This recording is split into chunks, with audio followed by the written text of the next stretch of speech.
우리는 농사 짓는 사람이 아니기 때문에 말씀대로 순종하며 살아온 여러분들이, 오늘 이 자리에 있는 여러분들이 맥주절의 첫 소산물인 줄 믿습니다. 그래서 우리는 7월부터 원 메시지로 사사기 말씀을 함께 묵상하고 있습니다. 자, 사사기 1장, 2장에서는 사사가 등장하지 않고 이스라엘의 위기가 왜 찾아왔는지 그거에 대해서 이제 말씀을 나눴어요. 그리고 이제 사사기의 주인공은 사사가 아닙니다. 사사기의 주인공은 하나님이십니다. 믿으십니까?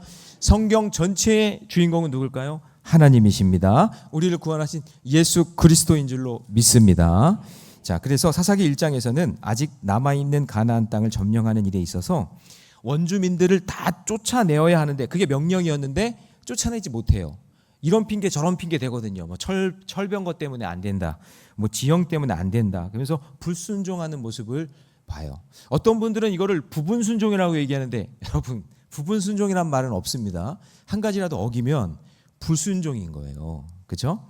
그리고 사사기 2장에서는 새로운 문제에 직면하는데, 그것이 바로 그 세대라는 여호수아의 세대가 다 죽고 그 다음으로 나타난 다른 세대가 있다라는 거예요. 다른 세대의 등장을 2장에서 이야기합니다. 자, 그래서 먼저 7절 말씀을 보시면 그 세대, 여호수아 세대가 어떤 세대인지를 알려주는 게 7절인데, 우리 7절 말씀 같이 있습니다. 시작.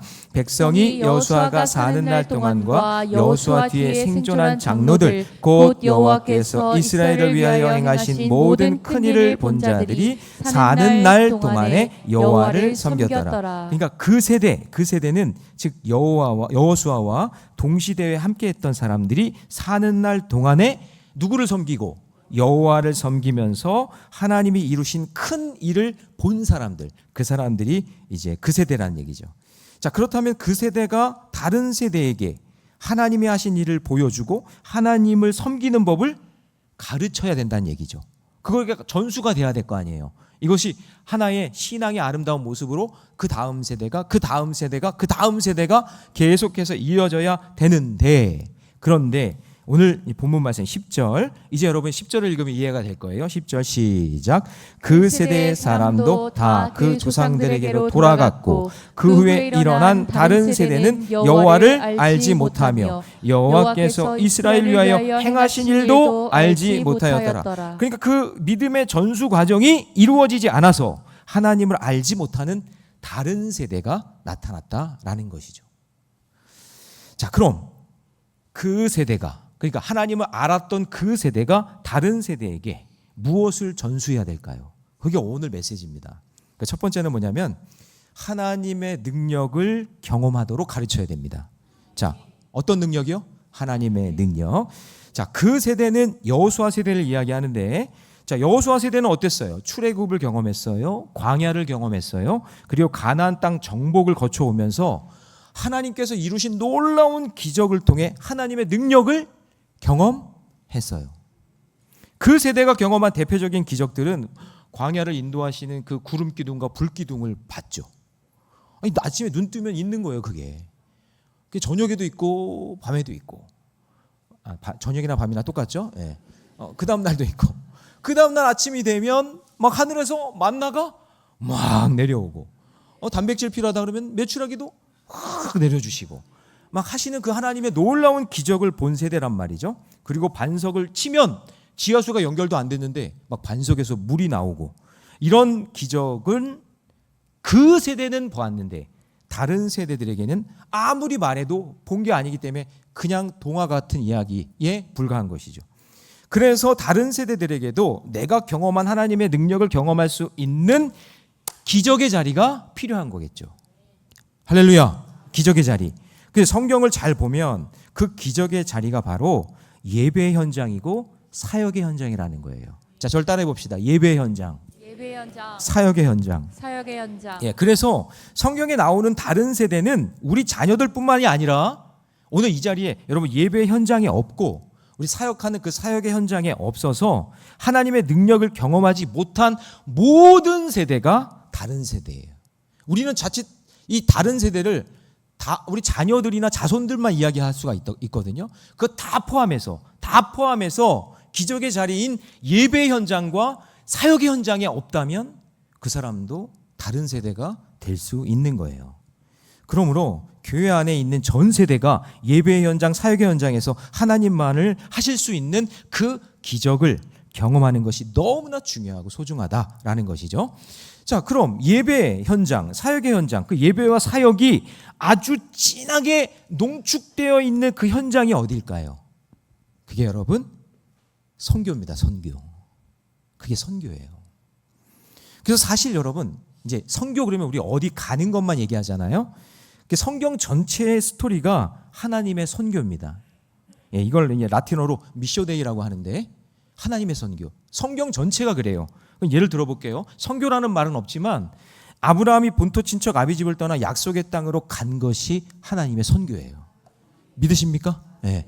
자기 의지엔 선교라는 말이 안 들었지만 하나님을 아는 백성이 그 땅에 가서 그 땅을 복음화시키고 변화시키면 그게 하나님의 선교예요. 출애굽해서 광야를 지나 가나안 땅에 들어가는 거 미쇼데이예요. 하나님의 선교입니다. 그러고 보니 이 땅에 예수님이 오신 것도 우리를 구원하기 위한 하나님의 선교 미쇼데이라고 볼 수 있는 거겠죠. 그리고 우리가 이제 재작년에는 몽골 땅에 갔고 이제 이번에는 베트남 땅을 밟는 것도 그 땅에서 복음을 전하라는 하나님의 선교의 한 부분을 우리가 맡아 그 일을 감당하게 되는 줄로 믿습니다. 그래서 여러분 우리 교회가 다른 세대가 하나님의 능력을 경험하는 그 세대가 되려면 꼭 필요한 것이 뭐냐면 예배 현장, 사역의 현장인 선교가 꼭 필요한 거예요. 제가 말씀 묵상하는 중에 깨달은 건 뭐냐면 다른 세대는 단순히 제가 아까 얘기한 우리 자녀 다음 세대가 아니라 하나님의 능력을 경험하지 못한 모든 세대가 다른 세대라는 거예요. 이 시대의 모든 세대가. 바라기는 저는 우리 교회 모든 성도들이 다른 세대가 하나님의 능력을 경험한 그 세대가 되도록 예배의 현장 사모하시고 사역의 현장을 사모하기를 주님의 이름으로 축원합니다. 그럴 때에 하나님의 능력을 경험하는 그 세대가 될 줄로 믿습니다. 그래서 여러분 교회학교 여름 사역이 그래서 중요한 거예요. 왜냐하면 우리 아이들이 모여서 집중적으로 하는 게 뭐냐면 예배예요. 예배 드리고 말씀 듣고 그리고 생명을 살리는 그 사역을 통해 아이들이 아주 진하게 하나님을 만나고 그리고 하나님의 그 은혜를 경험하는 시간이 바로 여름 사역이기 때문에 그렇습니다. 그럴 때 하나님 만나고 하나님의 능력도 경험하게 될 줄로 믿습니다. 자, 더 나아가서 그 세대가 다른 세대에게 무엇을 전수해야 되냐면 고난을 함께 통과해야 합니다. 자, 여러분 10절에 나오는 그 세대는 출애굽과 광야를 지나면서 뭐를 경험했냐면 고난을 경험했어요. 그러니까 그 세대와 다른 세대의 차이는 고난입니다. 그래서 얼마나 고난이 많았냐면 여러분 아까 이제 읽었던 7절을 다시 보시면 모든이라는 단어가 거기 넷째 줄에 모든 큰일 한 번만 나오잖아요. 그런데 원문을 보면 모든이라는 단어가 두 번 더 나옵니다. 그러니까 모든이 이게 강조되는 거죠. 자, 그러면 한번 읽어볼까요? 모든이라는 말을 넣어서 시작. 백성이 여호수아가 사는 모든 날 동안과 여호수아 뒤에 생존한 장로들 곧 이스라엘을 위하여 행하신 모든 큰 일을 본든 자든 모든 산 동안에 여호와를 섬겼더라. 자, 그러면 여러분 이것이 무엇을 강조하는 거냐면 그 세대, 즉 여호수아와 그 동시대 사람들은 그들이 사는 날 동안에 모든 날이 고난의 연속이었다라는 얘기예요. 모든 날 동안. 그럼 그 이후의 세대는 어떤 거죠? 그 이후의 다른 세대들은 출애굽 없었잖아요. 광야 40년 없었어요. 가나안 땅 정복할 때 없었어요. 이들은 어떤 세대냐면요, 고난이 없는 그냥 정착 세대인 거예요. 그런데 여러분 놀라운 것은 무엇이냐면 여호수아가 살아있던 그 시대에는 모든 날이 고난이었어도 누구를 섬겼어요? 여호와를 섬겼어요. 모든 날이 고난이었고 모든 날이 큰 날이었는데 근데 그 순간에도 우리의 신앙의 선배들은 누구를 섬겼어요? 여호와를 섬겼다는 거예요. 근데 지금은 편하고 먹고 살기 좋고 모든 여건이 좋은데도 불구하고 하나님을 예배하지 않아요? 하나님을 섬기지 않는다. 그럼 그 세대들은 왜 섬길 수 있었을까요? 네, 고난을 통과하면서 하나님 행하시는 큰 일을 두 눈으로 보았기 때문에 그런 겁니다. 그래서 여러분 체험적인 신앙이 중요한 것이고 그래서 선교가 중요해요. 그 세대들은 곧 고난을 통과하면서 하나님을 경험한 체험이 있는 것이고, 그래서 귀로만 듣는 신앙과 고난을 통과한 신앙은 하늘과 땅 차이입니다. 그래서 들은 신앙 가지고는요, 여러분 한계가 있고요. 고난을 통과한 신앙이 있어야 평생을 믿음으로 살 수 있는 겁니다.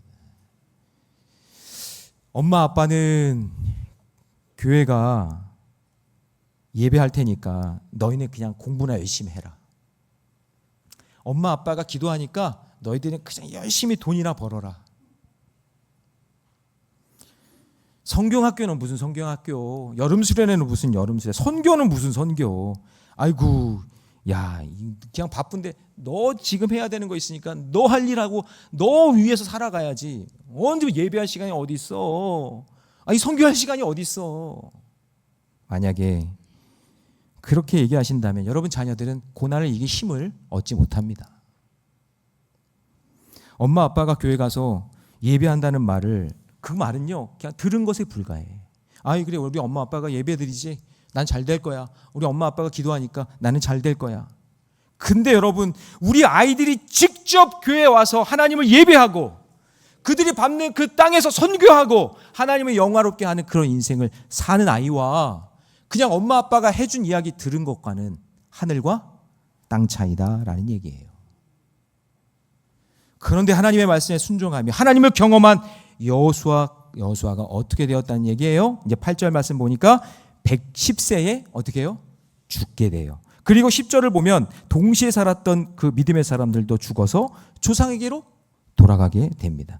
그래서 10절에서 너무나 안타까운 것은 뭐냐면 이 빨간 글씨와 파란 글씨 사이에 교육과 양육이 없다라는 거예요. 끊어진 거예요.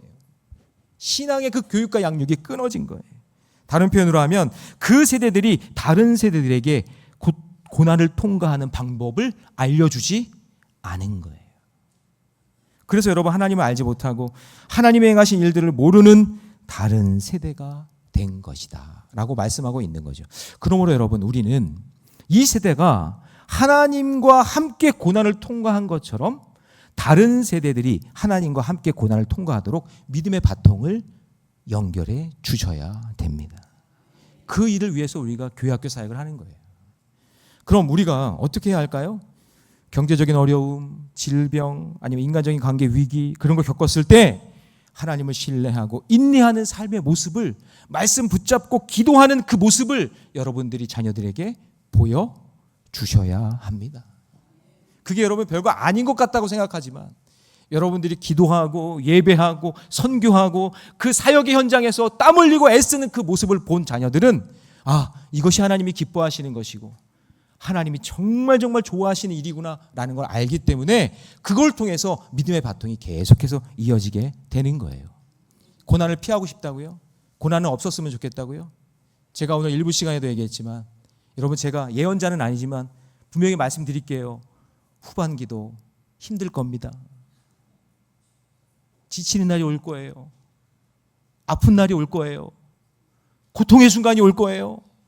아니, 주여만 하지 마시고 아멘도 좀 해보세요. 힘든 날이 올 거예요.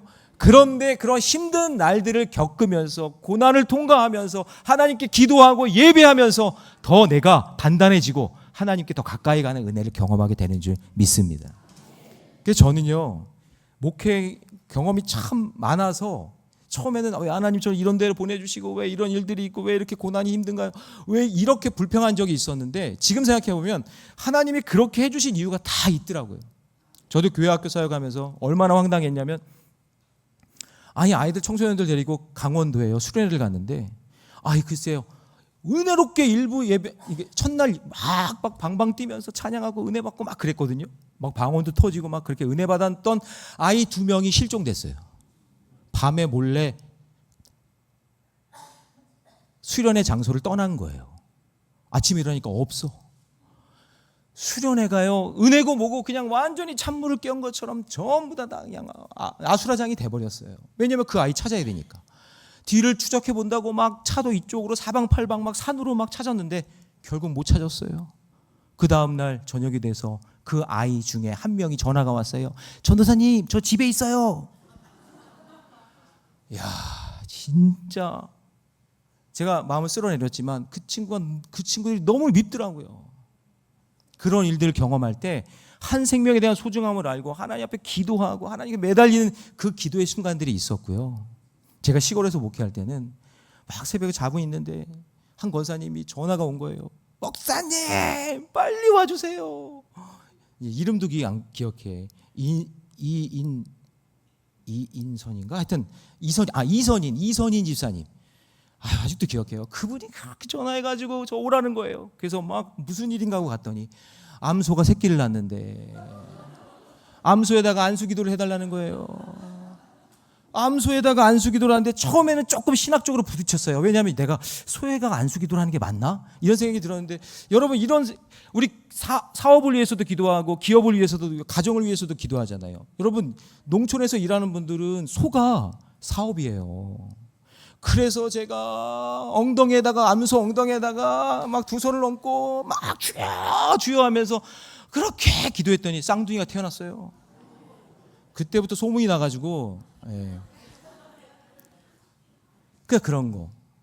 그리고 중형교회 갔다가 중형교회에서 분란이 일어나서 목사님 장로들이 막 싸워가지고 교회가 막 사분 오열되는 것도 경험하고 막 고소장도 쓰게 되고 막 이런 것도 경험해보고 큰 교회에서는 사역자들이 많다 보니까 사역들 간의 어떤 그런 관계 어려움 이런 것도 경험하게 되고 그러니까 이런 것들을 다 경험하게 해서 고난을 통과해서 하나하나 통과하고 하나하나 경험하다 보니 지금 여기 있는 거지 그거 고난 없이 어려움 없이 한 번에 만들어지지 않는다는 거예요.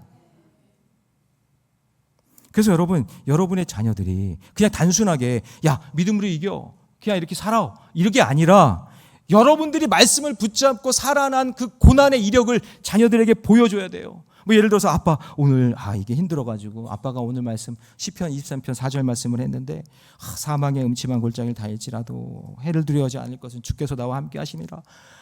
내가 이 말씀 묵상하는데 오늘 아빠가 오늘 살아가는 그 인생이 완전히 사망의 음침한 골짜기였어. 얘들아 그 사망의 골짜기를 걷는데 너무 힘들고 어렵더라. 다 포기하고 싶었는데 하나님이 나와 함께 해주셔서 내가 참고 견딜 수 있었단다.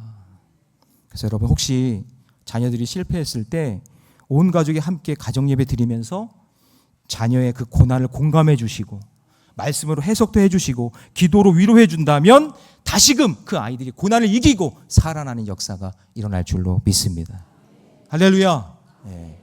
자 마지막으로 그 세대가 다른 세대가 되려면요 다른 세대를 배워야 됩니다. 배워야 돼요. 자 10절 말씀을 다시 보시면 다른 세대는 하나님이 어떤 분인지 알지 못하고 하나님이 부어주시는 부흥이 뭔지도 모르고 생명을 살리는 게 뭔지도 모르는 세대예요. 그래서 그 뒷부분에 보면 다른 세대는 여호와를 알지 못하며 여호와께서 이스라엘 위하여 행하신 일도 하나님 행하시는 뭐예요? 일이 생명 살리는 일이잖아요. 그 일을 모르는 거예요. 하나님이라는 분을 어디선가 듣기는 들었어. 그런데 지금 나와는 아무런 상관이 없는 거예요. 여러분 우리 자녀들 가운데 교회 나가자. 우리 예수님 믿고 구원 받아야지. 이렇게 얘기하면 엄마 아빠 나 예수님 알아요. 하나님 알아요. 이렇게 얘기하는 사람도 있죠. 그건 온전히 아닌 게 아니에요. 들은 거죠 그냥. 정보예요 정보. 여러분 우리 자녀들도요 하나님의 창조의 이야기 너무나 많이 듣고 그리고 출애굽에서 10가지 재앙 홍해 갈라진 거 그리고 구름기둥 불기둥 광야를 인도해 주신 거 만나와 메추라기 이야기 성경의 이야기 너무나 많이 들고 너무나 많이 알아요. 아마 귀가 닳도록 들었을 거예요. 그런데 그것은 귀로만 들은 이야기이기 때문에 똑같은 이야기를 계속 들으면 더 이상 듣기 싫은 거예요. 자 왜냐하면 여러분 그런 기적이 나에게 똑같이 일어나지 않을 뿐더러 그런 기적은 나와 상관이 없는 거예요. 그게 뭐예요? 해석이 안 되는 거예요. 해석이 안 되는 거예요. 그럼 여러분 한 세대가 가면 자연스럽게 다른 세대가 오게 되어 있죠? 오게 되어 있어요. 다른 세대가 나타나는 일은 여러분 이건 너무나 자연스러운 일이에요. 우리가 여러분 다른 세대가 믿음 없다, 다른 세대가 요즘에 이상하다 그렇게 욕하거나 손가락질 할 이유가 없어요. 다른 세대는 우리가 살면 자연스럽게 오게 되어 있는 거예요. 제가 어렸을 때 장로님들 기도 소리를 들어보면 그때는요, 그때의 고난의 이야기가 있어요. 뭐 전쟁을 경험한 장로님도 있고 정말 보릿고개를 경험한 장로님들도 있어서 그것을 기도하는 장로님들이 많았어요. 근데 지금 우리 교회 장로님들은요, 내용도 다르잖아요. 차원도 다르잖아요. 얼마나 기도가 은혜스러워요? 아멘 이제 크게 해주세요. 우리 장로님 기도가 얼마나 은혜스러워요. 그죠? 제가 가끔 장로님들 기도를 듣다가 깜짝 놀래요. 야, 진짜 은혜롭다.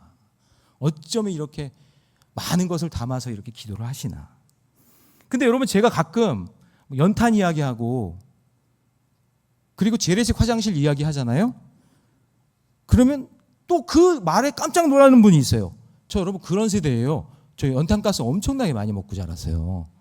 그래서 그때 연탄가스만 안 먹으면 더 똑똑했을 텐데, 더 잘 됐을 텐데, 이런 생각 갖고 있거든요, 저는. 그런데 여러분, 우리 자녀 세대 지금 태어나고 지금 아이들 있잖아요. 제 자녀도 마찬가지고, 얘네들은 태어나자마자 핸드폰을 장난감으로 봐진 아이들이에요. 핸드폰이 장난감이었어. 그럼 이런 다른 세대 아이들이 이제 큰 일이, 그리고 앞으로 닥칠 미래의 일, 그런 일들에 대해서 하나님의 말씀을 가지고 이야기할 때 이 아이들을 모르고 내 옛날 생각만 가지고 재래식 화장실 얘기하고 맨날 연탄 이야기하고 그렇게 교육하면 얘네들한테는 먹히지 않는다, 그 얘기예요. 다른 세대는 그 수는 변동이 있겠지만 반드시 나타나게 되어 있는데, 그런데 다른 세대라는 이 다른이라는 말이 여러분 히브리말로는 아헤르라고 하고, 영어 성경에 있는 분들은 아마 어나더라고 되어 있을 거예요. 우리와 완전히 다른 종족이에요. 우리와 전혀 다른 종족이라고요. 나랑 비슷하지가 않아요. 다른 생각을 하고 있는 거예요. 그래서 질적으로 다르기 때문에 그들을 우리가 배우고 그들과 소통할 수 있어야 그들에게 신앙 교육을 할 수 있는 거예요. 할렐루야. 예. 그럼 어떻게 해야 될까요? 그들에 대해서 연구해야죠. 배워야 돼요. 많은 분들이 다른 세대를 뭔가 가르쳐야 된다고 생각하는데 아니에요. 가르치기 전에 뭐 하셔야 되냐면 배우세요. 다시요. 가르치는 거 아니에요. 도리어 여러분, 저는 애들이랑 이야기하면 제가 배울 게 더 많아. 요즘 애들한테 말 들어보면 저도 모르게 고개가 맞아 그래 이렇게 된다니까요. 그러니까 요즘 아이들에게 가르치는 게 아니라 그러기 전에 먼저 여러분 아이들을 배우셔야 돼요. 그래야 다음 세대와 소통이 가능한 거예요. 물론 여러분, 본질적인 거, 복음, 십자가, 예수, 그건 반드시 우리가 붙잡고 있어야 되겠지만 그거 말고 다른 그런 비본질적인 것에 대해서는 다른 세대가 누구인지 연구하고 배우고 난 다음에 그들과 소통할 때 그들의 마음을 알게 되는 줄로 믿습니다. 저는 여러분 정말 부족하지만 사무엘부나 다니엘부, 우리 청소년들 설교할 때 우리 부교육자들은 알 거예요. 저는 애들 눈높이 맞추려고 부단히 애를 씁니다. 애들이랑 눈높이를 맞추려고. 그래서 한 번은 아이들이 그래요, 저한테. 아빠 참 애 많이 쓴다. 아니, 그렇게 말을 들을 정도예요. 그러니까 저도 나름대로, 제가 이제 50이 넘었는데 지금 사무엘 아이들 뭐 5살, 4살 이런 아이들한테 어떻게 소통을 해요? 그러면 저도 나름대로 그 아이들 눈높이에 내려가서 그들과 소통을 해야 될 거 아니에요. 그들에게 말씀을 전해야 될 거 아니에요. 그러면 내가 낮아지는 수밖에 없는 거예요. 그들을 이해하는 수밖에 없는 거예요. 그래서 여러분, 다른 세대를 공부해야 돼요. 요즘 아이들 어떤 생각을 하는지, 어떤 노래를 듣는지, 어떤 말을 하는지 관찰하고 대화하면서 배워야 돼요. 다른 세대를 알지 못하면서 내 이야기만 계속 떠드니까 여러분, 젊은 세대들이 교회를 떠나는 거예요. 교회를 떠나는 거예요. 내 이야기만 하니까. 그러므로 하나님을 모르는 다른 세대가 일어나는 것은 나쁜 것도 아니고 불안한 것도 아니고 자연스러운 거예요. 여러분, 저출산 시대에 다른 세대가 교회에 있다는 게 이거 얼마나 감사한 일이에요. 그러면 여러분, 이 기회를 놓치면 돼요, 안 돼요? 안 돼요. 오늘 본문에서 광야 1세대, 광야 2세대 다 죽었어요. 가나안 땅 정착하면서 태어난 다른 세대를 어떻게 양육할 것인지. 지금 수소차가 나오고 전기차가 나오고 있는 상황인데 지금 연탄불 이야기하고 있고 재래식 화장실하고 이야기하고 있으면 안 된다, 그 얘기예요. 이미 가나안 땅에 정착하고 있는 다른 세대들에게 애굽의 이야기하고 광야 이야기는 이제 먹히지 않아요. 그런데 이 다른 세대를 가나안 땅 정착 시대라고 한다면 그들은 기본적으로 광야 모르고 구름기둥 불기둥 모르고 홍해 모르고 유목 몰라요. 여리고성 무너뜨린 거 몰라요. 이들은 가나안 정착 세대라는 것을 기억해야 돼요. 자, 그러면 정착했으니까 뭐 해야 돼요? 이들이 뭐 했을까요? 농사 졌겠죠? 땅 넓히면서 살았겠죠? 먹고 사는 일 바빴겠죠? 다른 세대에 대한 연구하고 배우는 이들을 이해하지 못하면 이들에게 복음이 들어가지 않는 거예요. 저는 우리 교회가 다음 세대에 대해 깊이 이해하려고 천국 같은 교회에서 신앙생활을 잘하기 위해서는 우리 다음 세대 자녀들 관심 가지고 물어봐 주시고 그들을 배우려고 애쓰고 노력하셔야 됩니다. 저는 이번 베트남 단기 선교가 참 중요하다는 생각을 해요. 이번에 전 세대가 같이 가요. 중학교 1학년부터 60이 넘은 우리 청장년까지 선교를 함께 준비했어요. 그리고 선교 현장에 함께 사역하는 동안 아마도 그 11명은 서로를 이해하는 시간을 가질 수 있을 거예요. 아, 사역의 현장에서 이렇게 땀 흘리고 복음을 전하는 것이 어떤 것인지 서로를 보면서 배울 거예요. 할렐루야. 예. 저는 우리 교회 아이들이 교회에 오는 시간이 기다려졌으면 좋겠어요. 엄마나 드리라고 아빠나 예배 드리라고 하는 그런 자녀들이 아니라 함께 나와 예배하며 예배자로 세워지고 선한 영향력을 끼치는 리더로 이 땅에서 자라나는 우리 귀한 자녀들이 되었으면 좋겠어요. 그래서 기성세대가 다음 세대를 살리고 다음 세대가 기성세대를 살리는 선순환이 일어나기를 바랍니다. 다른 세대가 나타나는 것을 당연하게 여기고 그렇다면 당연한 거니까 가만히 있는 것이 아니라 그들을 연구할 때 무작정 가르치지만 말고 다른 세대를 배우고 소통하는 우리 부모 세대가 되시기를 바랍니다. 오늘 저와 여러분이 중요합니다. 그냥 광야 세대로 흘러가시겠습니까? 아니면 다른 세대에게 관심을 가지고 그들을 연구하고 소통하시겠습니까? 기성세대와 다른 세대가 선순환되는 건강한 교회 저는 만들었으면 좋겠습니다.